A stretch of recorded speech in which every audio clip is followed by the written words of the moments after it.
I want to tell you a story. A story born in darkness, and yet it became light. It's the story of a man named Viktor Frankl, a psychiatrist, a survivor, and the author of one of the most profound books ever written, Man's Search for Meaning. Frankl was taken to the Nazi concentration camps during World War. He lost everything. His parents, his brother, his wife, even his name. In the camp, he became only a number, 119104. And yet, even there, where death walked beside him every day, he discovered something extraordinary.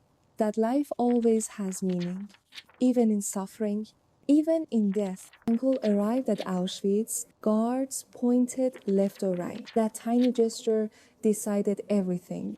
Within minutes, he was stripped clothes, hair, dignity, and given a pair of shoes that didn't fit. But as days passed, he noticed something that the guards could never understand. Not the strongest survived, but those who had a reason to survive.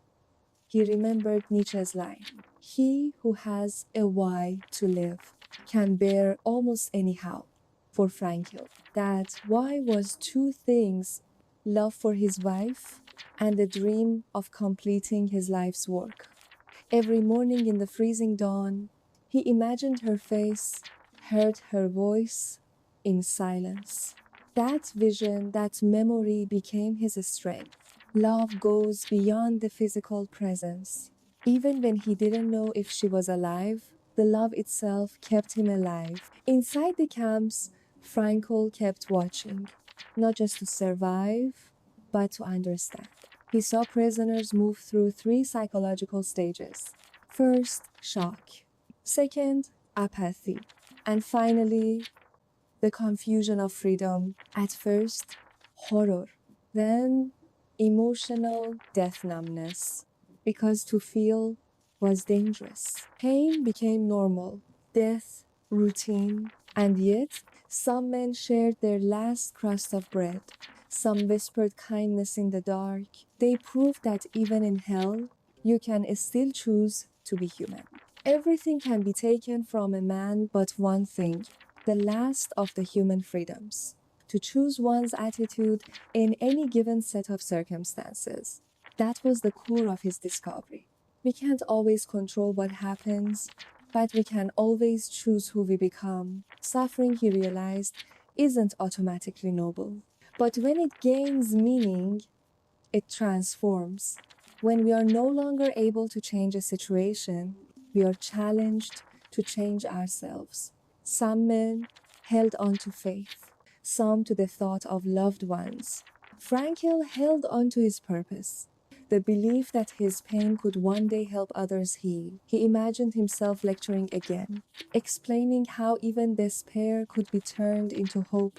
That vision, more than food or rest, sustained him. Suffering ceases to be suffering at the moment it finds meaning. He didn't romanticize pain. He simply showed that we can decide how to face it. And that decision is freedom. After liberation, Frankl returned to Vienna, alone, penniless, but alive. In just 9 days, he wrote this book. He called his method logotherapy. Logos meaning meaning. Freud said humans seek pleasure.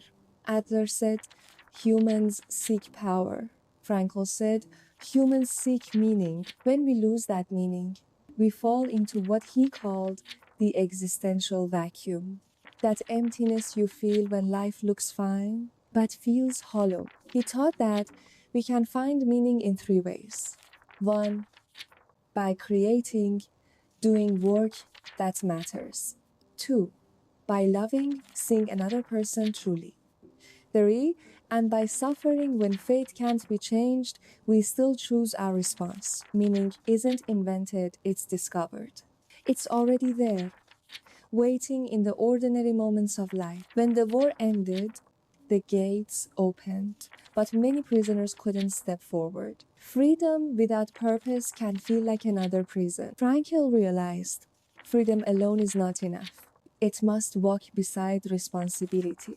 He once said, The Statue of Liberty on the East Coast should be complemented by a Statue of Responsibility on the West. Life isn't about what we expect from it, it's about what it expects from us. Don't ask what the meaning of life is. Life is asking you that question every day, and you answer by how you live. Our deeds are our answers. Later, Frankl introduced a phrase, tragic optimism. It means saying yes to life even when it hurts. He saw three realities we all face: suffering, guilt, death. Yet in each lies a possibility: suffering, courage; guilt, change; death, awareness of life's value. Optimism doesn't ignore pain. It looks pain in the eye and whispers, "You will not destroy me." In the end, man's search for meaning isn't just a story of survival. It's a guide for being human. It's for you, for me, for anyone who's ever asked, "Why am I here?" Frankl's answer was simple, profound. Life always has meaning, even when it seems meaningless. Because in every moment, we still hold the power to choose who we'll be.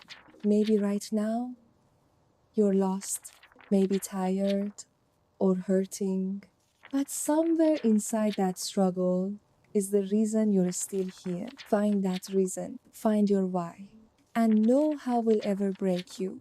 In the end, it doesn't matter what we expect from life. What matters is what life expects from us. So maybe the question isn't, what's the meaning of life? Maybe it's, what meaning will you give to yours? Thank you for listening.